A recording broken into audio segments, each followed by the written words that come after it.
This is a $50 million farm in Watsonville, California. It runs 24 hours a day, 7 days a week. It never calls in sick. It doesn't need health insurance. It doesn't take lunch breaks. And it just replaced 500 human workers. The machines doing this cost $5 million. And the company says it was worth every penny. But here's the question nobody's asking. 5 million farming robots that replaced 500 workers.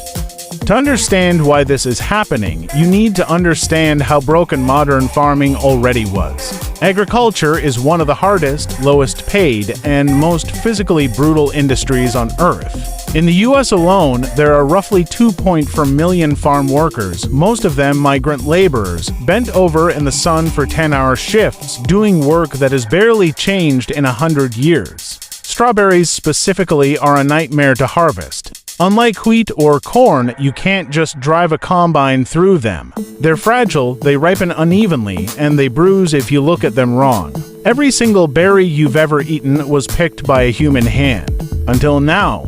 This is Driscoll's, the world's largest berry company, and they've been quietly funding a startup called Tortuga AgTech to build something that has never successfully existed before, a robot that can actually harvest strawberries at commercial scale. So, what does $5 million worth of farm robot actually look like? Meet the Tortuga Harvester. It's about the size of a golf cart, moves at roughly 1 mile per hour, and carries an array of cameras and sensors that are scanning every plant it passes in real time. Here's how it works. Camera is running a computer vision model trained on millions of images of strawberries. It can identify a ripe berry based on color, shape, and size in under 50 milliseconds. Step 2. Decision. It calculates the exact GPS coordinates of that berry, cross-references it with data from previous passes, and decides, pick now or leave it another day. Step 3. Harvest. A robotic arm extends. A soft gripper designed specifically to not bruise the fruit closes around the stem. One precise snip, the berry drops into a collection tray. The system runs around the clock. It charges itself. It logs every berry it picks, every berry it skips, and why? The data gets uploaded to the cloud where agronomists review it the next morning over coffee while the machine has already done another full pass. One machine covers roughly the same ground as 8 human pickers. The farm has 40 machines. You do the math.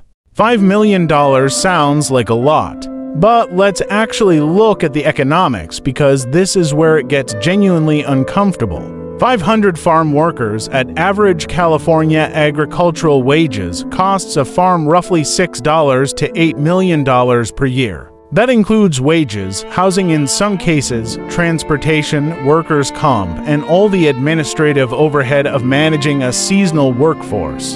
The robots. $5 million upfront. Maintenance and operation runs about $800,000 a year. They don't need housing. They don't need insurance. They don't file complaints. At that math, the farm recoups the investment in under 2 years. And every year after that, they're saving millions. Now, a farmer hearing this says, "Great, we can survive. We can stay competitive."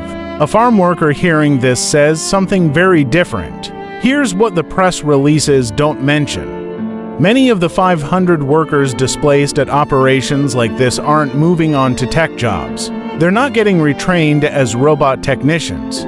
They're often undocumented, over 40 without a high school diploma, and the only thing they've done their whole lives is pick crops. We spoke with labor advocates in the Salinas Valley, the produce capital of America, who describe entire communities where work is quietly disappearing, not dramatically, not all at once. Just season by season, farm by farm, fewer people being called back.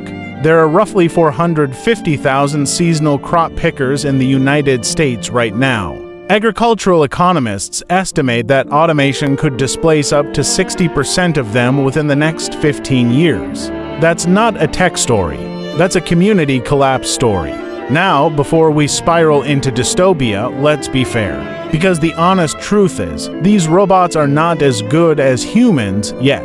Current commercial strawberry robots have a pick efficiency of around 60 to 70%, meaning they miss roughly 1 in 3 ripe berries. A skilled human picker misses almost none. They also struggle with deeply hidden fruit, berries growing in unusual positions, and plants under stress that look ripe but aren't. The technology has been in development for over a decade and has burned through hundreds of millions in venture capital. Several startups, including Agribot and Harvest Crew, have tried and failed to crack commercial viability. But here's what the pessimists miss. Machine learning improves exponentially. The model running these robots today is dramatically better than the one running 2 years ago, and the data from 40 machines running 24/7 across an entire growing season, that's tens of millions of training examples, feeding back into the next version. The gap between robot and human isn't closing slowly, it's closing fast. So who actually benefits from this? The farm owners, obviously. Lower costs, more control, less legal exposure. The tech companies, Tortuga has raised over $50 million in funding. This is a venture-backed gold rush. Investors see a $50 billion global agricultural labor market and they want a slice. Consumers, theoretically you.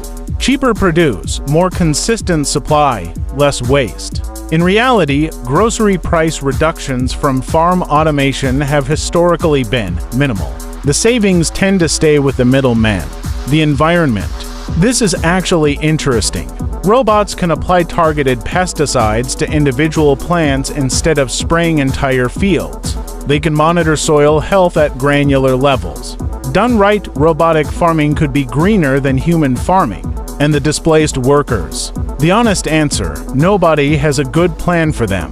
There are government retraining programs. There are advocacy organizations. But the scale of the disruption is outpacing the response. The story of farming robots isn't really about farming. It's a preview. Agriculture is just the first industry where automation hit physical, low-wage labor at massive scale. Warehouses, construction, hospitality. The same math applies everywhere. Here's where I land on this. The technology is real. The economics are undeniable. You cannot ask a strawberry company to lose money out of nostalgia for manual labor. They'll just go out of business and the work disappears anyway. But we are making a collective choice, right now, mostly without debate, to automate away entire categories of human work faster than society can absorb the change. The robot didn't take the job. The investor's spreadsheet took the job. The robot is just the tool. $5 million, 500 workers, and a question that no one in Silicon Valley seems to want to answer. When the machines can do everything cheaper, what do the rest of us do? The US has lost 400,000 agricultural jobs since 2000. It is projected to lose 800,000 more by 2035. If this made you think, subscribe. We cover the stories behind the headlines every single week.